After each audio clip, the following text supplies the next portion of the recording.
Welcome to episode number 111 of the Chris Rose Rotation, a production of John Boy Media, and today presented to you by our friends at SeatGeek, and I am awfully excited.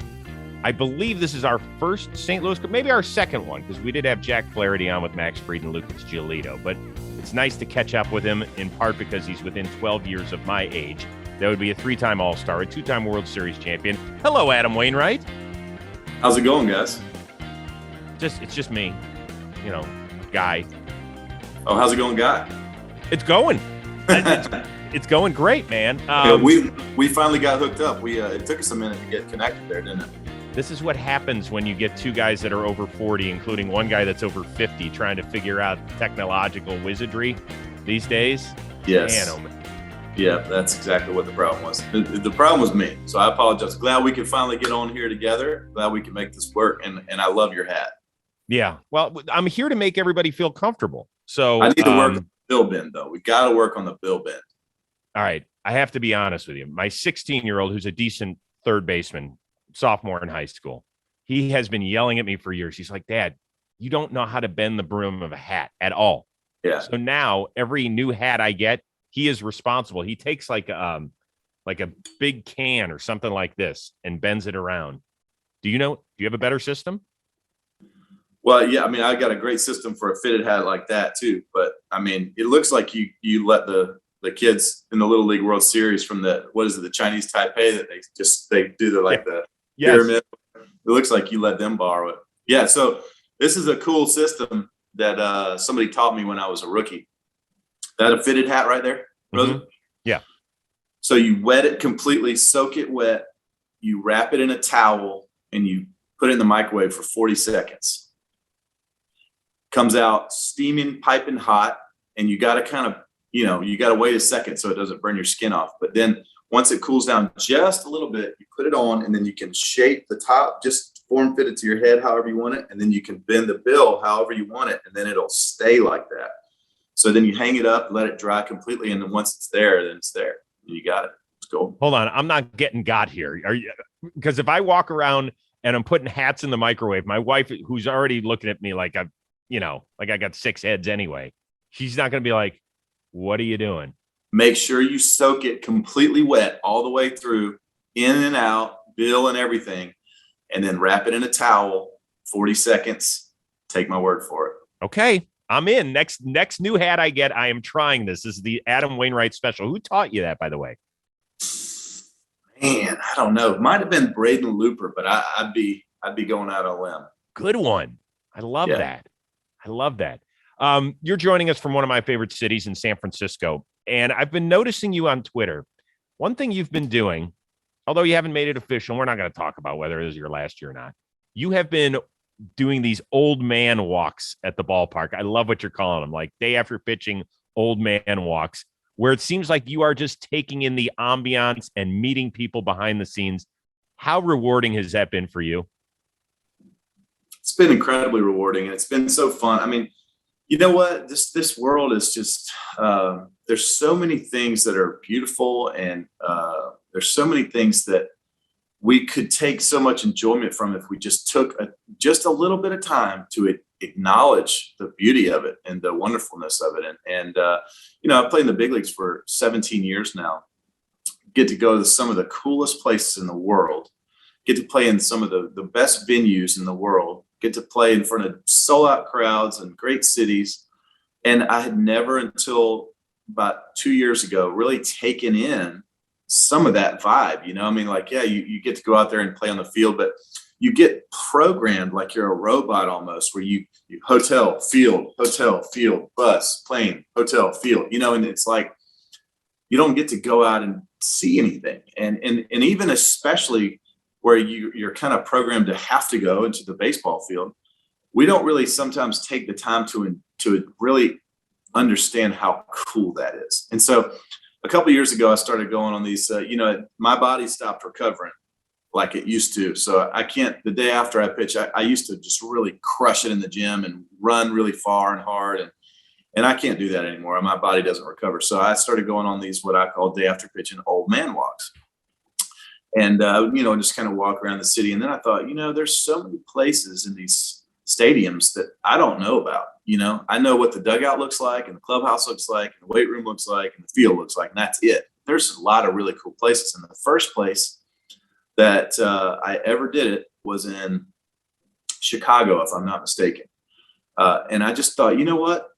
I'm looking up there. I grew up watching these WGN Chicago Cubs games, Channel 14, with Harry Carey on the call. I look up there and I see, his giant glasses in that plaque on the side of the wall. And I said, I've never been up there. And I started thinking about it. And then there's the organ up there. I've never even been in the bleachers over there. I've never sat in the stands. Never got to see kind of the underbelly of any of these places. I said, man, I need to start investigating some of these parks. So I went to Wrigley, got up there in the press box, went up there and sat with the organ player while he played Take Me Out to the Ball Game, and sat in Harry Carey's chair. And this year I got to sit with Bob Uecker and call even a half an inning of a game during the game, and got to talk with him. And it's just really neat to see some of the inner workings of the stadiums. Every stadium is unique and different in its own way. There's so many people behind the scenes of a baseball stadium that make it the program go. But also like the unique sites. Like yesterday, I'm in San Francisco. And I'm walking around, and I walk out there on the edge. I've never been up there on the top before, and looked out over the Covey Cove. I've never seen the bay there, and see the Bay Bridge in the background, and you're just thinking, man, this is beautiful. There's a stinking boat slip right behind center field. Like, what in the world? And then I got up there in the press box and hung out with the DJ for just a second. You can't spend too much time around those guys. They're working, but he told me he was going to play a Nirvana song for me in the third inning, which he did, by the way.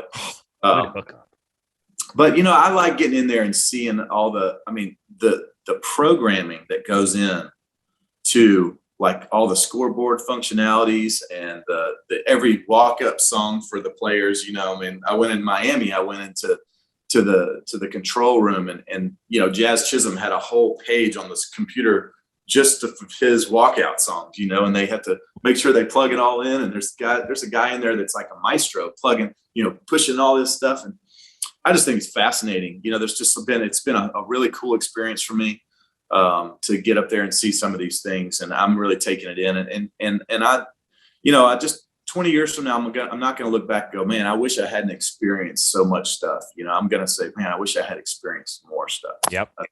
So you're doing this. You went up in Wrigley during the game? No, I went up. I go up the day after I pitch. I go up there probably around 2 or 3 o'clock. Okay, and they just played a special rendition of "Take Me Out to the Ball Game" for you. Yeah, he was just up there playing music. Got it.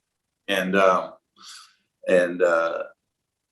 I did get to go in the Milwaukee game though. I was up there and I was talking with Mr. Uecker before the game, and I just threw it out there. And you get to a certain age, Chris, where you just, people lose their filter at a certain age in life. Everybody's grandma and grandpa is like, oh, you look a little fat. They have no filter. And I've kind of reached that point in the clubhouse a little bit where I'm kind of everyone's grandpa. And like, if I see something, I'm, might in love, say something. But I've also reached the point where like, I'm just going to throw stuff out there and ask for forgiveness if it doesn't work. And I said, Mr. Uecker, it would be like a dream come true for me if I could sit up here and call a half a game or half an inning with you. But that would be amazing for me. Because, I don't know how many hundreds of times I watched Major League 1 and 2 growing up on our summer baseball trips with the Savannah Chain Gang on our little church bus that we drove in. But it was hundreds.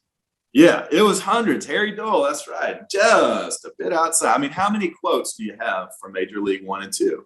A kid from Cleveland, a gazillion of them, dude. A gazillion, exactly. So, and you hit a guy hits the ball out of the park. Oh, that's gone in any park. Name one. Yellowstone. Like all those quotes from Major League 1 and 2. Like, so to be able to sit up there and he obliged. I went up there and sat with him, and we called the game together for a half an inning, and just listening to his voice next to me, it didn't even make sense. I couldn't even believe I was standing there, sitting right there with Harry Doyle, with the great Bob Uecker, and the voice of my youth, and one of the greatest voices in baseball history. So just some of the things that I've been able to do because I just took a little bit of time to enjoy my surroundings has been really rewarding for me. I love that. So were you in full uni when you went up to see him? I was. Yes. Yep, sure was. I was in full uni. Yep. I can only imagine when you get off the elevator and somebody's looking at you like, you're really into this game, aren't you? Well, the funny thing is I went up there and I was thinking, I don't give really a hill beans if my players, if my teammates get mad at me, because this is like a bucket list thing for me. I'll apologize, whatever. And I started thinking about it like, yeah, this is just too cool to miss out on. And then I get back down to the clubhouse. The first guy I see, forgot about one guy, Albert Pujols, goes, "Hey, what are you doing calling the game during the?" I'm like, "Oh crap, I forgot about Albert." So maybe should have cleared it with him first, but I was glad I did. It was fun. Did he at least give you a little pat on the back afterward and say, "Yeah, that's okay"? Oh, he's awesome. He's the best. Yeah. Do you remember the first time you met him? Because by the time you got traded over there, he was already in the big leagues, wasn't he? I mean, 2004 spring training was my first year with the Cardinals in spring, and got to face him in a live BP. He had a double off me. I still remember it. He probably won't remember it, but yeah, I remember the first time facing him, meeting him, everything. The very first the very first person that I ever met when I walked into a Cardinals clubhouse in spring training was Lou Brock. Oh, and geez. the very first person, I mean, it was just really cool. I walk in and I put my baseball stuff down and I turn around and Lou Brock is standing right in front of me. And, that's just a face and a voice. Even if you didn't grow up a Cardinals fan, you just know who Lou Brock was, and I was like, oh my goodness. Hi, Mr. Brock. And he proceeded to introduce himself to me. And then he handed me a baseball. And he said, "I want you to sign this for me." And I was like, "I think you got this backwards, Mr. Brock. Like, what are you talking about?" He goes, "No, I think you're going to be really great. And I want your autograph." And that was such a validating moment for me. It was such a special moment for me. I walk in, the very first person I meet is one of the greatest players of all time. And he wants my autograph, which made me feel really special. And he might do that to everybody. I don't know. But that's something I'll never, ever forget. He was just a wonderful person. That's great. So when you met Pujols, you were this young guy who was a first-round pick of another team and gets traded over in a big-time trade. And Pujols is already established by that point in 2004. I mean, he's already the machine. What was it like hanging out with him? And did it take a while to form a friendship? No, Albert and I bonded pretty much right away. He and I have a lot of like interests. Like playing golf, and we like playing baseball, and we both are worshipers of Jesus, and so he and I clicked on a lot of different levels on and off the field. But great guy, and, But at that point, I only knew Jason Marquis. That was pretty much it. He came over with me from the Braves, and Jason did a great job of because he knew everybody from playing against him or whatever. He kind of did a great job of introducing me to everybody and kind of getting me into the different circles or whatever. Well, today's episode is once again presented to you by our friends over at SeatGeek. I want you to follow a few instructions. Pick up your phone, download the SeatGeek app, start shopping for your favorite baseball game, whatever sporting event, if you're into the NBA or NHL playoffs, if you're a music lover and you want to go to a concert, start shopping, okay? So, for instance, end of the week, we got the Phillies playing out here against the Dodgers. That's a great one. So they got all my tickets that are available, okay? It shows you all the green dots. Green is good.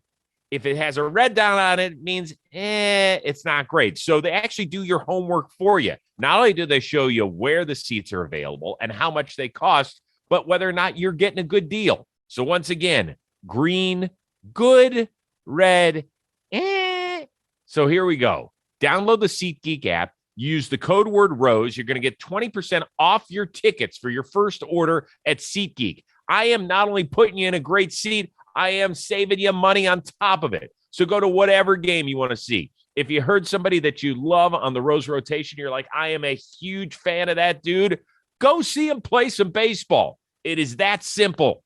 We'll see you, SeatGeek. Download it now. What about the first time you met Yadi? You competed against him, didn't you, in the minors? Yep, I did. I remember 2003, he was playing for the Tennessee Smokies. I was playing for the Greenville Braves. He went 1 for 3 with a little soft liner up the middle on me. He'd probably tell you it was a double off the wall, but it wasn't. It was a single up the middle. But even back then, I can remember he was my catcher in 04, before he got called up in the minor leagues also. But even back then, playing against him, you could see a different sort of defensive player. Like he moved different. He moved smoother and quicker. His release was quicker. His throws were more accurate. He was blocking everything, even from, very, very early age. He was the best defensive catcher that anyone in our league had ever seen. Well, so now here you are basically setting records in terms of battery mates and wins to get and things of that nature. Were there ever times where he had to get after you? Like, dude, let's go. Yeah. So I'm going to move this real quick. In 2004, we were in AAA, and it was one of those games where, no matter what he put down, I shook. I didn't want to throw that, and I was giving up a couple of hits and a couple of runs. And this was a great teaching moment for me, because I was dealing with a mechanical issue, and my body wasn't feeling great. And I was also trying to call all these things and all these pitches. And he pulled me aside between innings. And he's like, "Hey, you're shaking me off every pitch, no matter what I put down. What are you doing?" And I said, "Well, I just, I think I've got a game plan and blah, blah, blah." And he goes, "Your mechanics are off, right? Yeah. Your body doesn't feel good. Yeah, it doesn't feel good. Okay, well then let me call the game. You worry about all that other stuff. You control what you need to control to make the pitches that I call, and let me call the game, because I got a good idea what's going on." And he got right in my face, and he doesn't do that with me. He probably hasn't done it since, honestly. But it was a real trust moment for me, where I had to kind of let go a little bit. And since that moment, there's been probably 10 or 12 times through the years where I went to him and I said, "Hey, dude, I'm dealing with some stuff today. You got it today." And he calls every pitch, whatever. And I like to call my own games. But every now and then, when I'm dealing with something or whatever, Yadi takes control, and I appreciate that so much. And Jose Oquendo, our great coach from years past, and one of our mentors, Yadi and my mentors, Jose would come to me, and Jose was just brutally honest, which I respect so much. And he'd be like, "Hey, you don't have it today. Let him call." and so it's been a couple of times where we did that also. But it's, that's part of being in the team and trusting your guys. And he trusts me too. There's times where I shake and he puts it down again, and I shake, and he knows, all right, well, this guy's got a plan. And there's times where I shake and he puts it down again, and I shake again, and he goes time, and then he just like trusts me, and I'm like, all right, let's start over. I trust you. And we did it last game, actually. I called a pitch, and he kind of shook me off. Calls time, and I said, "You don't like it?" And he goes, "No." And then I said, "All right, circle back." And I wanted to see what he went. And then here's the thing for young pitchers, if you're listening, you should never throw a pitch unless you're 100% convicted in it. Never, never, never.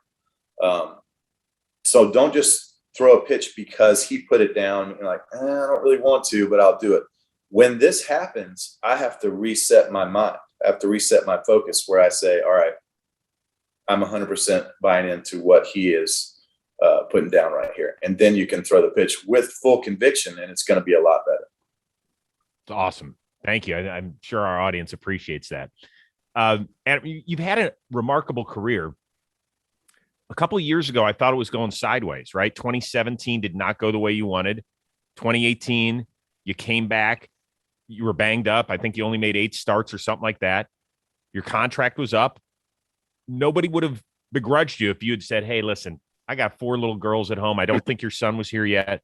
Yep. Nobody would have thought a second if you had just said, "Hey, man, it's been a great run. I'm gone." Why did you come back? Well, you weren't wrong. It was going sideways, and it was going downhill bad and going downhill fast. What happened was, this all traces back to 2014, about midway through the season. I'm pitching against the Mets at Shea Stadium. or City Field, whichever one it was at that point, probably City at that point. Yeah. And it's like the 7th inning. I got a 2-hitter or 1-hitter. I got like 70 pitches. We're winning, I don't know, 4-0 or 3-0. I'm just pitching really great. The whole season, I got like a 1.5 ERA. I'm just pitching really great. I've never felt that great on the mound before. And I throw a pitch, jam the hitter. He pops up like real kind of short between first base and the pitcher's mound. And I run over to catch the ball. And as I do, it's pouring outside, and I slip and I hyperextend my knee. And so I ended up coming out of the game after that inning, and I pitched, and I kept pitching. But because my knee was hyperextended, I had to land slightly different. And so 2 or 3 starts later, landing different and whatever, some pressure started happening on the backside of my elbow because I had to change my mechanics a little bit. And that season, at the end of the season, I ended up having to get a little cartilage removed. And it all stems back from that one thing. 117, I had another cartilage flare up that was really, I mean, every time I threw a pitch, it was bone on bone. You could hear it like this. Every pitch, bam, bam, bam. And it got to a point where, I grinded as much as I could, but it was not good. I mean, at one point, I was throwing like 80 miles an hour, trying to figure out a way to get it to work out. 18, I came back and somewhat healed. It wasn't great. Same kind of thing. Bam, bam, bam, every pitch. And it hurt my stomach. Every pitch I threw, it hurt my stomach. And I did not want to play baseball anymore. It wasn't fun anymore. It hurt so bad, but I was under contract and I felt like I needed to go out and perform. Just to live up to what the Cardinals had given me so much, and I felt like I owed it to them.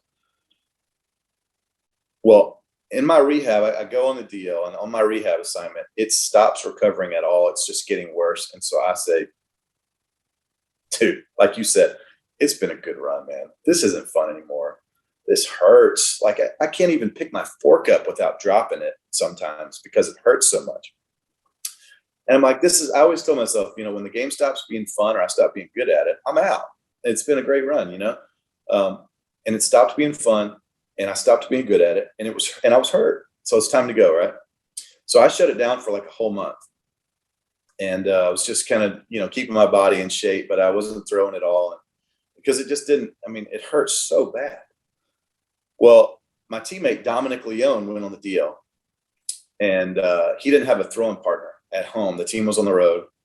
And so I picked the ball up, and I just thought, there's got to be some kind of way for me to throw this ball back to him without it hurting, so bad. And so I literally started I started shot putting it, like long top, like as long as I could make my arm in the back to get it to go back to him. And I was like, oh, that's pretty, that doesn't hurt too bad. That's fine. That's fine. And so over the next couple of weeks, throwing with Dom, we started to stretch back more and more and more. And just adding I didn't have to go so far back, but just adding like another inch or two on my arm swing in the back allowed me to get past whatever mechanical thing was going on my elbow.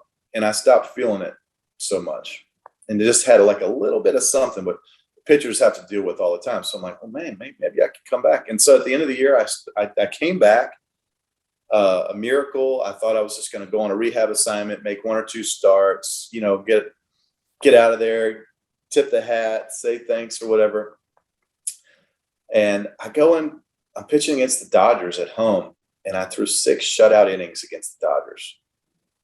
And for whatever reason, my mind went from this is the last start of my career to holy crap, I might be able to still do this.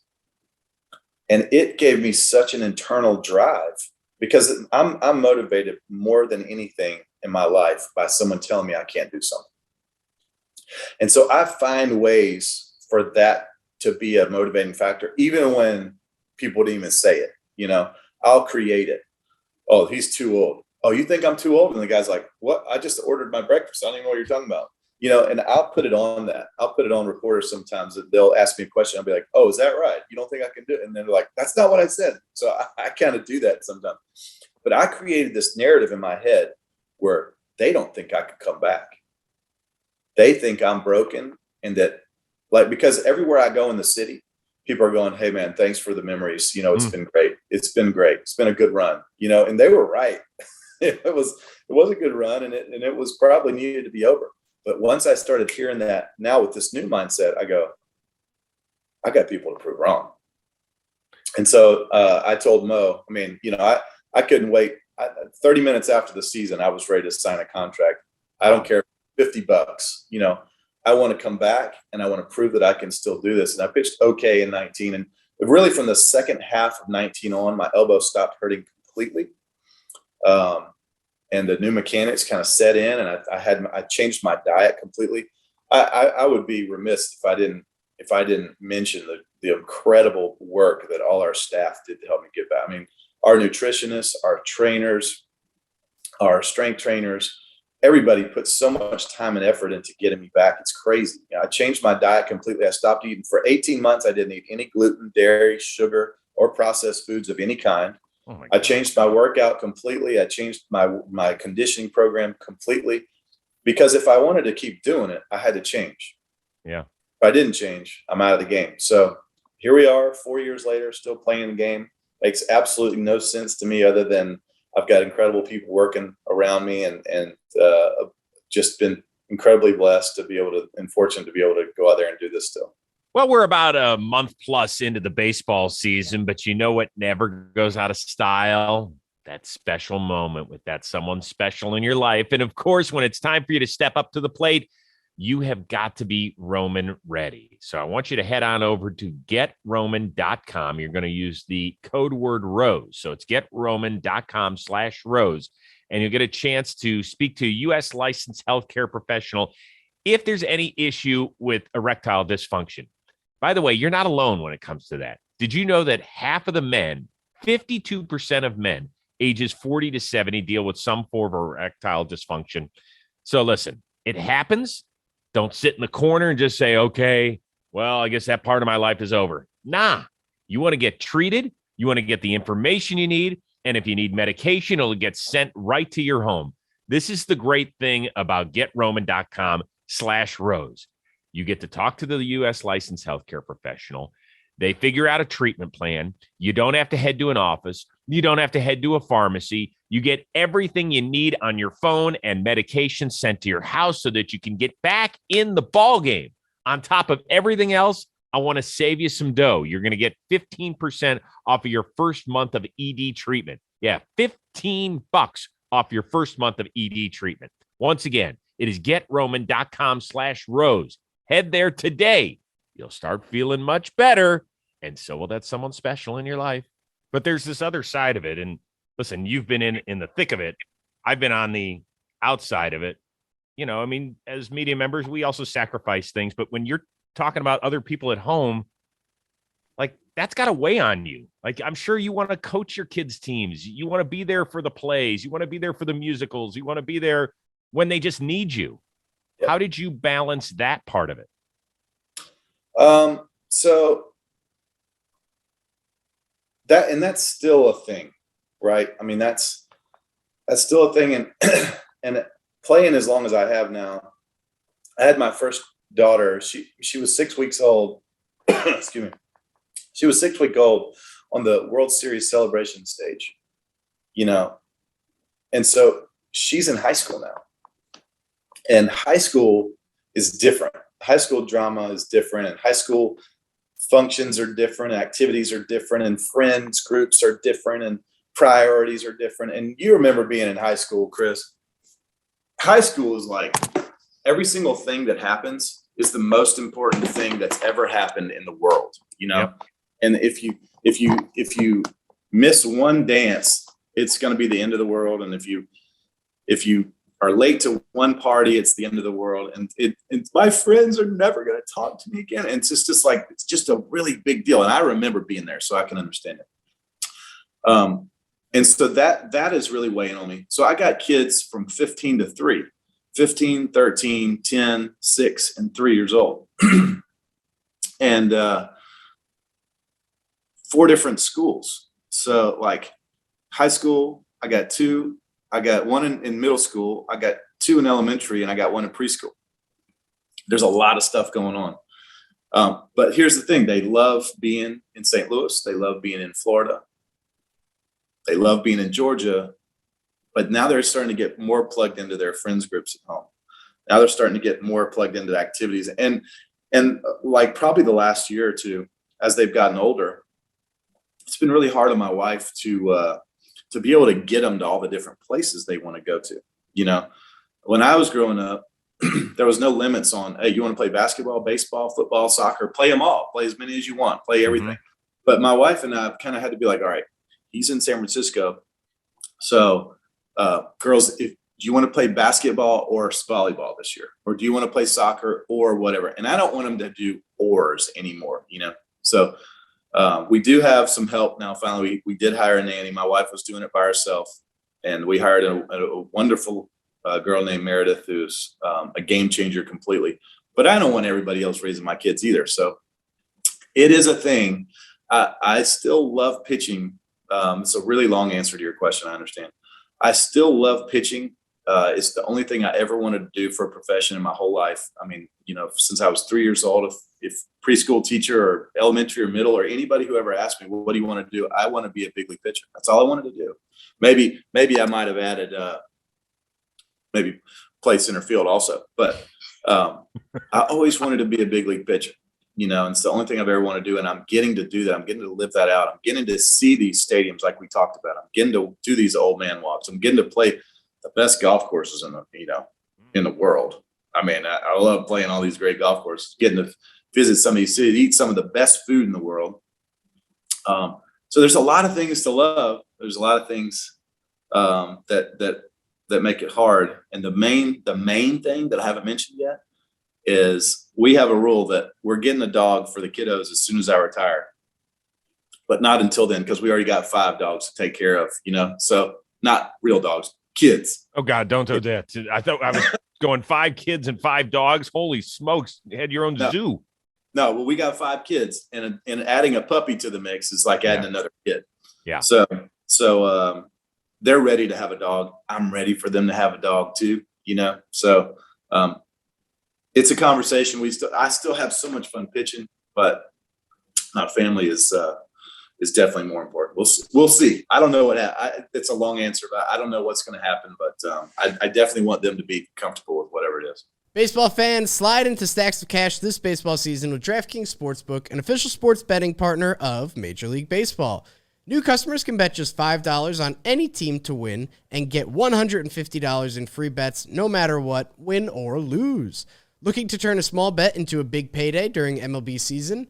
With DraftKings same-game parlays, you can do just that. Create your own parlay by combining multiple bets like which team will win, how many bases will be stolen, total runs, and more. It's your shot at an even bigger payout. Download the DraftKings Sportsbook app now, use promo code ROSE, and bet just $5 and get $150 in free bets no matter what happens on the field. That's promo code ROSE at DraftKings Sportsbook, an official sports betting partner of Major League Baseball. Minimum age and eligibility restrictions apply. See show notes for details, and MLB trademarks used with permissions. You're in a special place right now in San Francisco.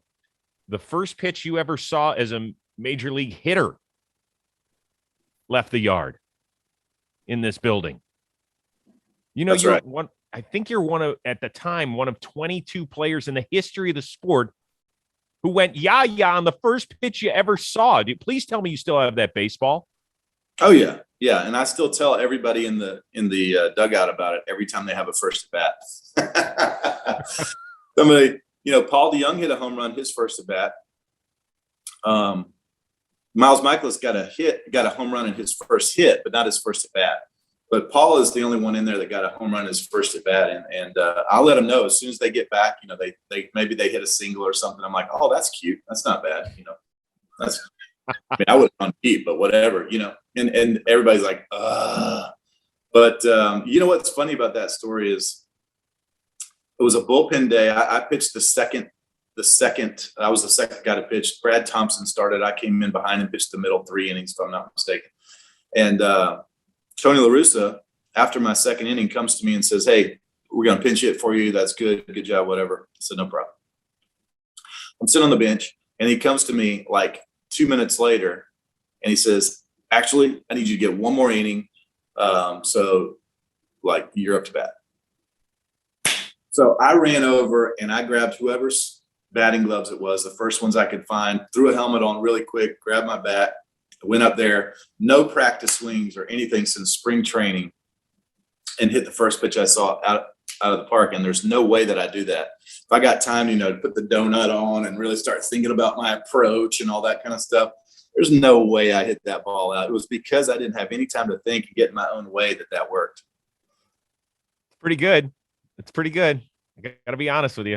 It ain't bad. By the way, it wasn't first at bat. It was first pitch that you saw. First pitch from Noah Lowry. Well, if you're going to do it, don't waste any time, Yeah. You got 10 show homers, which ain't bad. 10. I mean, but I took the last few years off too. That you're like, you got 10 homers? I'm like, I know, but I should have like 15 or 20. But I'm not recognizing spin so much anymore as I used to. One of your buddies, who's a fellow pitcher in the National League, pretty good hitting pitcher, Madison Bumgarner.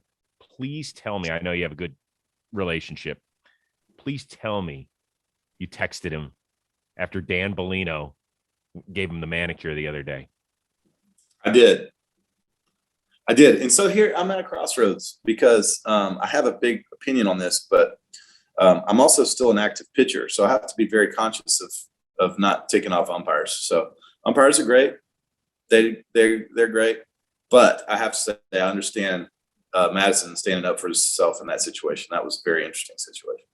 Well, but please, at least in your text, tell me that you talked a little crap to him in it. Oh, yeah. Yeah. I said, he's like, he was trying to bait you, right? And he goes, yeah, but I couldn't help myself. He goes, I kind of lost it. And I said, really? I said, you're usually so even keeled in those situations. And he just did like the crying emoji, laugh out loud or whatever a million times. But yeah, that's a big fella. That is a big, strong fella. I'm glad they had 3 or 4 guys in front of him. He's a big fella. It would take a lot to take him down. So I've always had an interesting relationship with him, because I covered their 3 World Series championships in 10, 12, and 14. Every time I'd see him, he'd always give me first of all, if you've never seen Madison Bumgarner up close, he is just literally a mountain of a man. Yeah. Big, like huge forearms. He's just big. He's got the beard and the intimidating eyes. He'd always come over and shake my hand and be like, hey, Chris. I'd be like, oh, yeah. My God. Yeah. I mean, he looks like he could be a serial killer that lives in a tree with that beard these days. He plays it up. But man, oh man, I imagine you had a blast when you used to face off against him too. Well, everybody thinks that I'm him, yeah. Which is hilarious.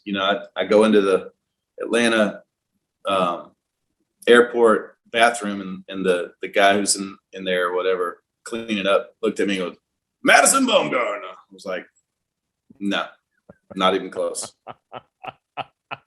10 years older than that guy. Do you take that as a compliment or no? But it happened.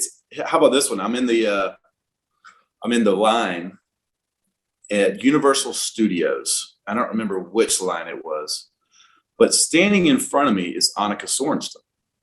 Great one. Annika Sorenstam and her husband are right there, right in front of me. And I turn around to Jenny and I go, hey, this is like the greatest ladies golfer that ever lived. She's incredible. This girl's a legend right here. Just trying not to bother her. I'm not gonna bother her. Whatever. Well, her husband, who I think is her manager, turns around and goes, hey man, I'm a huge fan of yours. And I was like, of me? Like, I'm a huge fan. He goes, yeah, I've been watching the Giants for a while. You pitch so great in the postseason. I'm like, yeah, I'm not Madison.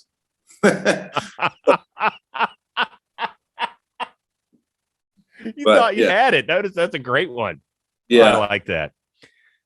Growing up in Georgia, huge Braves fan. This is going to pain me even to go here in 1995, but since you're old enough to remember it, you must have been a teenager when they won it all, right? Yep. So were you like one of those cry your eyes out, dance around the house? So what do you remember most about that? Not cry my eyes out, but I was going crazy. So I mean, since I was 3 years old, I was wearing a Dale Murphy jersey, wherever I could, number 3, man, wherever I could wear it, I was wearing my Dale Murphy jersey. And then, I had Ozzie Virgil and Lonnie Smith. And I met Lonnie Smith at the Atlanta I'm from South Georgia, and I went up to see my cousins one time in Atlanta, and went to the mall, and Lonnie Smith was sitting at the delicatessen. Remember, like it was like back in the day, they had like what were those things called? Like not kind of like a Piccadilly or something like that. He was sitting in there eating with somebody, and I met Lonnie Smith, and I'll never forget that. He was so nice. He signed an autograph for me. And then just growing up watching that team, they were not good, but that they were my team. We loved them. The South Georgia especially, just so loyal to the Braves. It's crazy. And then when they got really good, when they traded for Smoltz and they got Glavine in there and Maddox in there, and all of a sudden Steve Avery pops on the scene. 1991, he was the kid, an NLCS MVP, throwing that big curveball, and he was left-handed. My brother was left-handed. It was my mentor, and I just thought, Steve Avery is the coolest guy ever. And watching them go worst to first, and then a couple of close calls with the Twins and the Blue Jays. And then finally being able to get over the hump at 95 against Cleveland. That was a great lineup Cleveland had out there too. Gosh, yeah. What an incredible team. But that Braves team was special. Dave Justice was on that team, never missed the playoffs in his whole career. What an amazing. I mean, we used to do everything like all the Braves guys, right? Like we'd catch our catches in center field, like down here by our chest, like Andre Jones. And I used to do the check swing. I do the check swing and drop the bat like David Justice would do. We used to do all that stuff. Ronnie Gant. I mean, how fun was that team? They were just great. There's never been a bigger Braves fan than I was growing up. How'd you find out you got drafted by him? So sitting back then, it was a dial-up. You had the dial-up internet, and there wasn't these big showcase shows like there is now, which would have been so cool, but there wasn't that. On draft day, like the 2 weeks leading up to the draft, I went from being around a second or third round pick. I played really well down the stretch of the season, and then played really well in the All-Star showcases right before the draft. And then I find out I'm maybe like a supplemental type pick, and the Blue Jays were really looking at me, and the Pirates were really looking at me.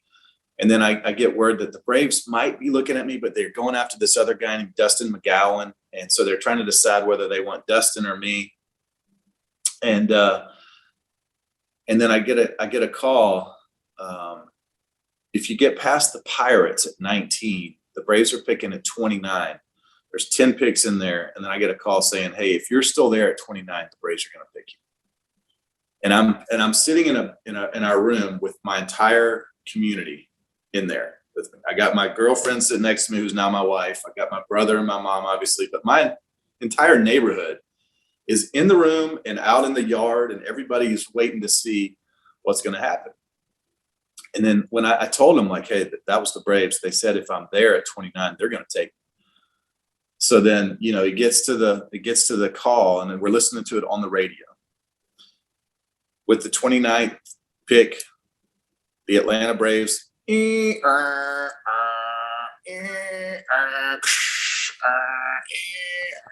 doing the dial-up, and I'm like, what is going on? And it goes, the Atlanta Braves select right-handed pitcher, and I'm like, please say my name. It's like Adam Wainwright, and I'm telling you, everybody went absolutely berserk. We didn't hear anything else. I just remember I put my head down and just started going crazy. And it was like a bomb went off outside the house. Like we had a block party for the rest of the day out there. It was just a great time. Everybody showed up wearing Braves hats and brought me Braves stickers to the car. Like I was going to just load my 89 Jeep Cherokee down with Braves decals. But it was just a cool time. And I appreciate your time. I know we've gone a little long, but I just got a couple more things. Were you crushed the day you got traded then? Well, it's interesting because when I came up with the Braves, I was living out my dream. I'm in big league camp with them. I mean, it doesn't get better playing golf with Smoltz every single day. And it's the highlight of my life at that point, no doubt, right? But as the seasons kind of wore on, I sort of had a bad reputation for being late and not working hard. And I needed a new, fresh start. Prospects started to kind of pass me up on the list. There was a pitcher named Bubba Nelson who who was kind of the next guy who was going to get the call, and I was, starting to get passed up by a few other guys. But the main thing about being traded, what I remember, I couldn't be devastated because I'm sitting in the living room with my future father-in-law, and I'm asking him for his permission to marry his daughter. When the phone call came through that I was being traded. And so my mom's on the phone, she's crying. Dayton Moore's on the phone. He was the Braves, head of like minor league stuff or whatever, or maybe vice. I don't know what he was, assistant GM or something. But they're on the phone, and I said, "All right, who did I get traded to? St. Louis Cardinals." Great. Okay, that's something that's important, and that's a big thing in my life. But something bigger is going on. I got to get back to this conversation. And my mom's like, "Oh my goodness, that's going on right now." I said, "Yeah, I got to go ask her." And then I got to sit down and look at him in the eyes and go like, "All right, listen, I know we don't know where I'm going to be. And I know I'm not in the big leagues yet. And I know blah, blah, blah." And so it just added a whole level of insecurity to him probably, but we ended up getting married. It was all right. Yeah. I guess it's all worked out. Okay. Not bad. Were you a Falcons fan? Big Falcons fan. Still cheer for the Falcons, but we got the Jaguars in 95, I think 95-ish. Yeah. And I'm living southeast Georgia. So I'm like 45 minutes to an hour from Jacksonville, and I'm 5 hours from Atlanta. Got it. We started going down to Alltel Stadium and watching Jags games when they had the expansion draft. They had Keenan McCardell and Jimmy Smith and Fred Taylor and Mark Brunell and Tony Baselli. They were like, they were championship team caliber. Yeah, well, AFC Championship year 2. So yeah, right there. So right there. I mean, that was so fun for us. All the local sports shops and stuff had the Jaguars gear, and so we would go down there every now and then. The games were always on TV, so I started cheering for the Jaguars pretty big. But since then, I cheer for a lot of different teams. I cheer for the Green Bay Packers because I went to Lambeau, and that is an experience like I've never seen before. It was unbelievable. It's one of the highlights of my sports watching career. I cheer for even the Tennessee Titans, even though they're kind of Jaguars, like ultimate nemesis. I cheer for them a little bit too because I have a great friend who works in the front office there named Bill Wainwright, who sends me some Titans gear, and he's a big Cardinals fan, so I send him Cardinals stuff. He sends me Titans gear, and I'm a huge fantasy football guy, so I cheer for all the individual players as well. Yeah, well, we have a common friend in Michael Fabiano. Yep, and he says you're pretty good at fantasy football. So you're like a legit GM when it comes to that stuff, huh? Well, I certainly think I am. I certainly put the time in. Fabs is so mad because he's been in my kind of like my home league for the last, I don't know, 5 or 6 years, and he cannot win the thing, and it just drives him crazy. It's so fun to watch. What he does for a living. I know, and we remind him that every year. But yeah, we have fun with it. That's the main thing. All right, before we let you go, we spin the wheel of moderately interesting things. Questions aren't too tough. I'm not very smart. Let's see here. The small screen. What is your screensaver on your phone? What's the picture? Oh, this is a good one. So this is my pretty wife. Oh, yes. With a rainbow trout. We were fly fishing, and she caught a nice about a 15-inch rainbow there. And so we're at Blackberry Farms right there up in the Blue Ridge Mountains of Tennessee. Just one of the greatest places on earth. If you've never been to Blackberry Farms, you got to take your wife. It's one of the world's greatest places. Some of the best food in the world. But you're fly fishing, kayaking, mountain biking, sitting by the fire eating s'mores. I mean, you can do whatever you want to this wonderful place. A 5-star spot. It's a great spot. But that's my screensaver. Good one. That'll get you some points too on Mother's Day weekend when you're out in the Bay Area too. That's it. There she is. That's nice. Hey man, it was great catching up with you. I really appreciate the time. I know everybody's going to love the stories, and I'm going to keep following you on Twitter to see where the old man walk takes you next. Yeah, do it. Yeah, I'll keep it interesting. I'm going to bring some new places into the scene. I mean, like the other day I got in there with the grounds crew at Busch Stadium, never sat in there with them, got to see where their digs are. And those guys are working so hard all the time. Oh, yeah. incredible. That the fields that we get to play on are remarkable, but it's because those guys spend so much time getting them perfect. I mean, it's really cool. I have one suggestion for you on it. Go be the PA announcer for like a half inning at one of the stadiums. How great would that be if your guys are coming up? You'd be like, Tyler O'Neill. And he's going to turn around. He's going to be like, wait a second. I know that voice. Tyler, the bro O'Neill. If he could play without a shirt, would he? Oh, 100%. No doubt. Right. A couple years ago, he hit the walk-off home run or whatever he did, and somebody yanked his jersey off. He couldn't get that sucker off faster. Then he gave it a good flex. He's shredded, though. I would, too. I'd wear my shirt off. Like, I looked like that, too. Absolutely. I would never put a shirt on. Even if it was like 12 degrees out, I still wouldn't go. Are you kidding me? Just one day, I want to walk around with a body like that and just say, this is me. And by the way, my wife would appreciate it, too. It's like, hey, fat ass, why don't you get yourself in the gym? Yeah, he works hard at it, though. He's a vegan. You want to go vegan? Oh, yeah, it's not that important to me, then. See, there you go. Adam, thank you so much. Really, this was a ton of fun for me. Continued health, continued success. I look forward to the time when the Wainwrights get a puppy in their lives. Okay? Yeah, we do too. I appreciate it, Rosa. Good talk to you, buddy. Absolutely. Special shout out to our producer extraordinaire, the one and only Robbie Scirocco. For Adam Wainwright of the St. Louis Cardinals, I'm Chris Rose. We'll see you next time on the Chris Rose Rotation, a production of John Boy Media.